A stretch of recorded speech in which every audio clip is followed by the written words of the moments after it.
Hospitals are filled with all kinds of specialists, but have you ever thought about the spiritual support they offer? Reverend Jeff Flowers just retired as Director of Spiritual Care at AU Health. He's our studio guest this morning, one-on-one with Richard Rogers. And what an impact he's had since coming to the Medical College of Georgia in 1994. Jeff, what a great run it's been for you. It's been an incredible run, Richard. Thank you for this moment. When I rolled into town, I didn't picture it being this long, but once you get here, you realize these are your people. Right, no doubt. And I love this area, and we stayed and built our family here, but how did it happen so fast? That's where I'm struggling. It really does go by in a hurry. So 1994, that must have been early days of you even getting an email at all. Richard, that's funny. Well, when I sat down in the office for the first time, I had an administrative assistant, and she showed me my computer, and this thing popped up. She said, "That's your email." And I said, "Well, what is it?" And she says, "Well, that's how you're going to get information." And I naively said, "You think I'll use that a lot?" Probably not. But 1994, that's how long ago. The internet stuck around, and unfortunately, emails did too.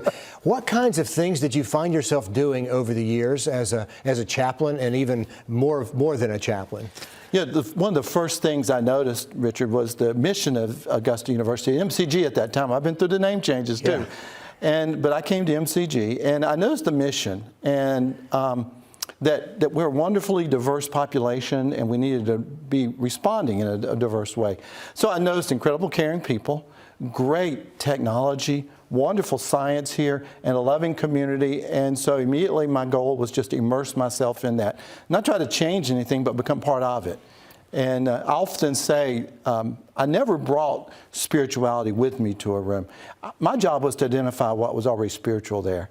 The loving care of a nurse with a patient, a doctor with a patient, the environmental service worker who comes in and brightens somebody's day up, all that spirituality. So my job was just simply to say, hey, this is a spiritual work in this spiritual place. So you would look around, and if there are pictures of a loved one nearby, that's what you tap into? One of the first things that a chaplain does often is we have to read a room very quickly. So I'll go in and I'll see pictures, and now I understand who they're living for, who they're working for, who matters to them. Absolutely. And I'm not afraid to ask them, tell me who this is.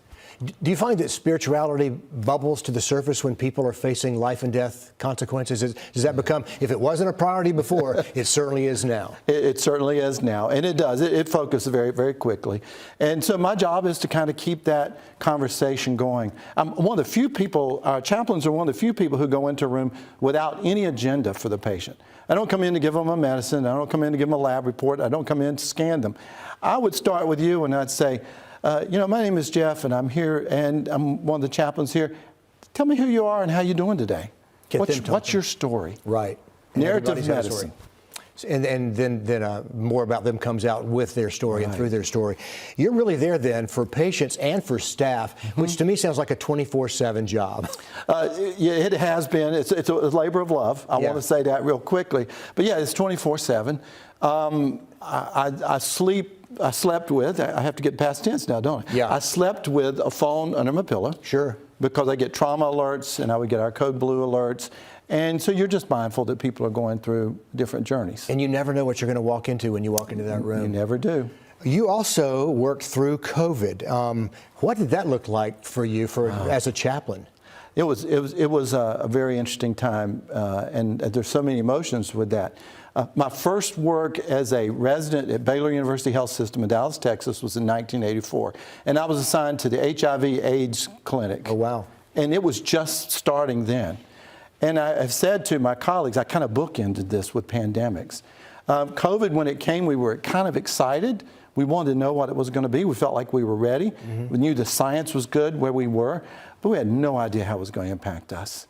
And I kept telling my folks, we're going to get to the summer burn off.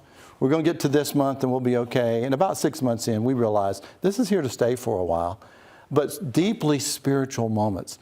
The caregivers, the frontline caregivers, the spirituality, that was diminishing their souls when you see as much death as we were having and as much sadness as we were having, families being separated out, all of those things we weren't really aware of, we weren't ready for completely. So we were living in the moment, and we were reacting and responding in the moment, because we were also the academic medical center for the region, Yeah. for much of the state. Sure. We were supporting 19 hospitals in rural Georgia. The testing was big for AU. Testing was big, and then the testing of our I'm going to kind of go a little bit of a metaphor. The testing of our spirit was Sure. strong in that moment. Yeah. Do we have the resolve to keep doing this the way we're going to do it? And we found we could, but it came at a cost. What kind of a stressor was it for your staff as they worked those long days, as they saw death up close? What were they telling you? We stayed 24/7 at AU Health. We had 24/7 spiritual care. And we were talking about the difficulty of death occurring in a different kind of way. No families around for the most part. Right. Death occurring constantly, 5 and 6 a day in many cases. One 24-hour period at AU, myself and a colleague, we had 17 deaths that occurred in a period around that time. And so it was just one after the other. And the fight was to make sure that we never treated somebody as a number. Okay. We didn't have 17 deaths that day. We had 17 individual people with biographical worlds that had died. 17 that were grandparents, parents, husbands, wives, daughters. So that's what was the real impact. We had to make sure that we were understanding the personal nature of this and that we're taking care of ourselves.